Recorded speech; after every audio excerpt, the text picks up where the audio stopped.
नमस्कार, आप देख रहे हैं न्यूज 7 हिंदी और मैं आपके साथ अन्वेषिका। आइए नजर डालते हैं उत्तर प्रदेश की मुख्य खबरों पर। बांदा के अतर्रा तहसील के तुर्रा गांव के बुजुर्ग किसान गोरेलाल त्रिपाठी ने तहसील प्रशासन की कथित अनदेखी और न्यायिक आदेशों के पालन न होने के आरोप लगाते हुए 13 नवंबर से ऐतिहासिक अशोक लाट पर आमरण अनशन शुरू कर दिया है। किसान का कहना है कि सिविल कोर्ट द्वारा उनकी भूमि पर बनाए जा रहे निर्माण कार्य पर स्टे आदेश जारी है और फिर भी मामला हाईकोर्ट में विचाराधीन है। फिर भी कथित रूप से कुछ दबंग लोग तहसील प्रशासन के इशारे पर उनकी जमीन पर अवैध निर्माण कर रहे हैं। गोरेलाल त्रिपाठी ने इस संबंध में एसडीएम राहुल द्विवेदी, कानूनगो और लेखपाल पर गंभीर आरोप लगाते हुए कहा कि उन्होंने कोर्ट आदेशों को नजरअंदाज कर मामले को ठंडे बस्ते में डाल दिया। किसान के अनुसार जिलाधिकारी ने भी दूरभाष पर एसडीएम को कार्यवाही करने के निर्देश दिए थे, लेकिन इसके बाद भी कोई प्रभावी कदम नहीं उठाया गया, जिससे परेशान होकर उन्हें आमरण अनशन पर बैठने को मजबूर होना पड़ा। बुजुर्ग किसान का कहना है कि जब तक उनकी भूमि की सुरक्षा और न्यायिक आदेशों के अनुपालन की स्पष्ट कार्यवाही नहीं होती, वो अपना अनशन जारी रखेंगे। मेरा राजेंद्र प्रसाद त्रिपाठी। राजेंद्र जी, ये बताएं कि अमर अनशन में आप लोग बैठे, क्या मामला है? मामला सरकार ये है, ये सिविल में स्टे है सिविल कोर्ट का, और ये तीन बार नाप करा चुका है। इसका मौके पर न तो कब्जा है, इसकी ज़मीन रोड में चली गई है और ये हमारे में लेना चाहता है। ये कौन है? वो नमो नारायण, जगदीश, दाऊ जी, नन्ही जी। और ये काका थी, उसमें अरहर में पहले ट्रैक्टर से जुतवाया है, फिर जेबीसी मशीन चलवाया है और उसमें अब पिलर हो गए हैं, बीम पड़ गए, उसमें बराबर काम चालू है। स्टे होने के बावजूद भी हो रहा है? जी जी जी जी। और हाई कोर्ट में विचाराधीन मुकदमा भी चल रहा है। तो क्या चाहते हैं आप लोग? हम ये चाहते हैं कि हटबंदी हमने दायर किया है तो हमारी हटबंदी नाप दी जाए, उसकी पत्थरगड्डी कर दी जाए। बांदा से राहुल वर्मा की रिपोर्ट।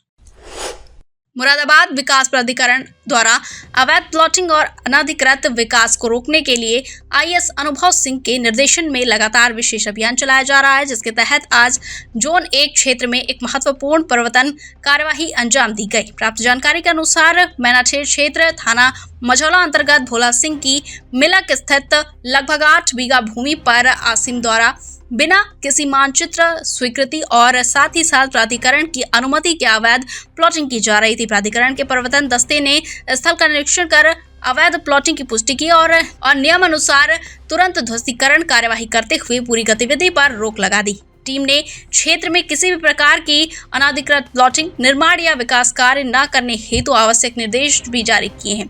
मुरादाबाद विकास प्राधिकरण ने स्पष्ट किया है कि बिना अनुमति किए गए सभी विकास, निर्माण और प्लॉटिंग कार्य पूर्णतः अवैध माने जाएंगे और साथ ही ऐसे मामलों में तत्काल कठोर परिवर्तन और ध्वस्तीकरण कार्यवाही की जाएगी। और साथ ही बताते चले कि प्राधिकरण ने सभी नागरिकों, भूस्वामियों और डेवलपर से अपील की है कि किसी भी प्रकार की प्लॉटिंग या निर्माण कार्य प्रारंभ करने से पूर्व विधि सम्मत अनुमति अवश्य प्राप्त करें, ताकि भविष्य में किसी भी कानूनी कार्यवाही या नुकसान से बचा जा सके। मुरादाबाद से मोहम्मद अरशद की रिपोर्ट। मुरादाबाद शहर की सुरक्षा व्यवस्था को मजबूत बनाने और अपराधों पर प्रभावी रोक लगाने के उद्देश्य से पुलिस प्रशासन ने बीट प्रणाली को और सुदृढ़ करने पर जोर दिया है। अधिकारियों के अनुसार बीट आधारित पुलिसिंग मुरादाबाद की कानून व्यवस्था का मुख्य आधार है और इसकी प्रभावशीलता बढ़ाने के लिए नागरिकों का सक्रिय सहयोग बेहद आवश्यक है।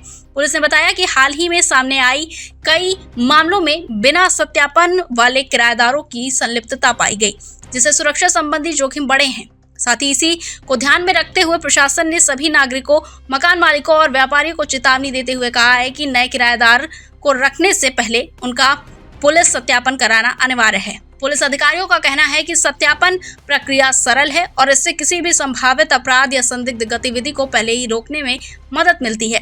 पुलिस ने लोगों से बीट पुलिस के साथ सहयोग कर शहर को सुरक्षित रखने में योगदान देने की अपील की है। मुरादाबाद से मोहम्मद अरशद की रिपोर्ट।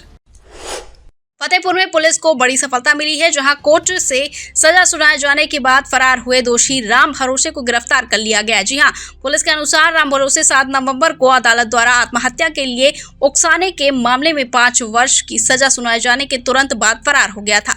इस महत्वपूर्ण मामले में उनकी पत्नी और 4 बेटियों द्वारा जहर खाकर जान देने की घटना सामने आई थी, जिसके बाद न्यायालय ने राम भरोसे को दोषी करार दिया था। उसके फरार होने पर एसपी ने उसकी गिरफ्तारी के लिए 25,000 रुपए का इनाम घोषित किया था और लगातार दबिशें दी जा रही थी।